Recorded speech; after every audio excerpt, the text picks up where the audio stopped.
This is the most important election in the history of our country. I'm not a threat to democracy at all. In his recent interview with Dr. Phil, Donald Trump made a bold statement, calling the upcoming 2024 election the most important in U.S. history.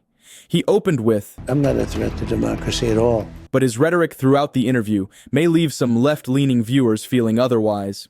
Despite his insistence that he poses no danger, his actions and words often suggest a different narrative, particularly to those who are concerned about protecting democratic institutions.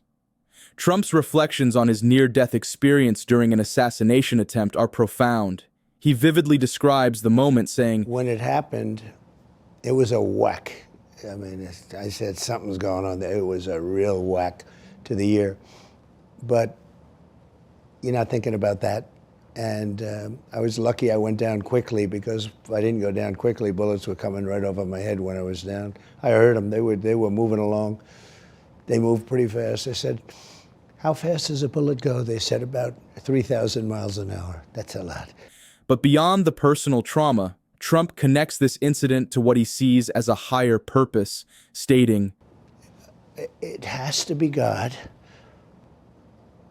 I mean, how can you God. say it's luck when it's, 20 million to 1, okay? I mean, it's just not possible that I was in that position. It's the only position where that bullet could have missed. And you believe in God? I do. You believe God's hand was in this that day? I believe so, yeah, I do. For many, this blending of faith and politics, positioning himself as a figure destined to lead, could raise red flags, particularly for those who are wary of politicians using religious undertones to justify their actions. One of the most controversial moments in the interview comes when Trump dismisses the legitimacy of his past and potential future election losses. He says, I won the election against Biden. I was up by 17 or 18 points after the debate. And they said, you know what, he's going to lose. They went and told him he's going to lose, and we're going to change you out. And he said, no, I'm not going to do it. In fact, he said, only God will change me. This claim, despite being thoroughly debunked, plays into the false narrative that the 2020 election was stolen from him. For many on the left, this continuing rhetoric undermines trust in the electoral process and democracy itself.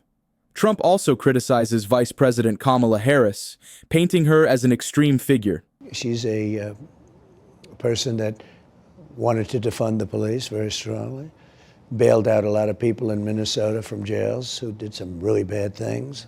A lot of bad things. I mean, she's done a lot of bad things.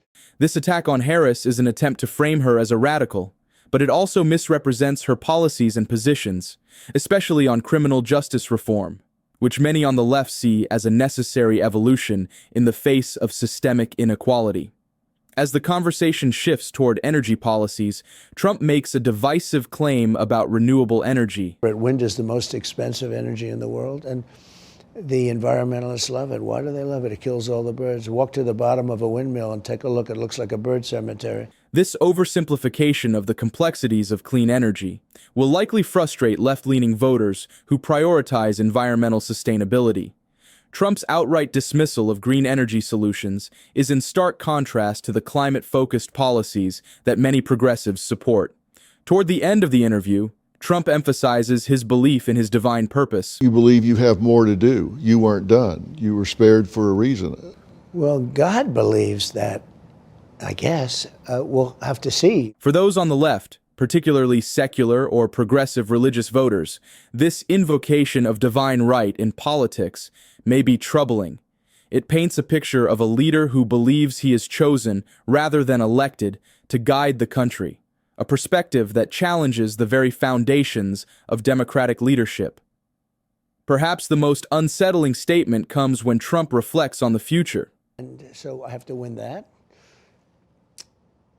And if I win that, that would really serve to say that there's some incredible power up there that wanted me to be involved in saving, and maybe it's more than saving the nation, maybe it's saving the world. This grandiose claim speaks to Trump's tendency to view himself as more than just a political leader. For left-leaning voters, this kind of rhetoric may raise concerns about authoritarian tendencies and a lack of respect for the democratic process. As Trump continues to set his sights on the 2024 election, his rhetoric in this interview will likely cause alarm among those who are concerned about preserving democracy, ensuring a fair electoral process, and prioritizing progressive policies. Whether it's his dismissal of renewable energy, his continued denial of the 2020 election results, or his self-appointed divine purpose, this conversation offers a revealing look into his mindset. Let us know what you think in the comments, and don't forget to subscribe for more political analysis as we head into the critical 2024 election.